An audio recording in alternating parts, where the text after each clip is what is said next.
One important aspect of having solar panels in your houses has to do with the benefits that you're going to get. And those are very important reasons, because the first benefit you're going to be having is the saving. No matter the size, no matter the product that we're going to install in your house, you're going to be saving from day one. That's an important aspect to consider.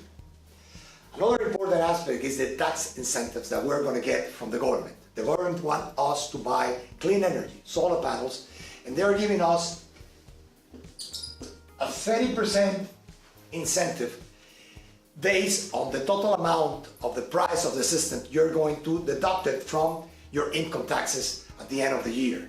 That's also another aspect is the financing. There are some financial platforms that will give you, during a long period of time, 20 years, 25 years, at a very low interest and with no down payment at all, the possibility of acquiring these solar panels, paying for them, and just using the financing and the savings that you're going to be getting. This is what is beautiful about this. With the savings that you're going to get from your solar panels, you're going to be paying this finance, and you're going to also have a surplus, excellent amount of money once you have it.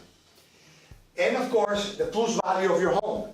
When you are going to sell your house, make sure that people are going to be interested in looking at a property that is paying very little money on the electric bill compared to the other ones over there. So there's a value, that plus value that you're going to have in your residence as benefit.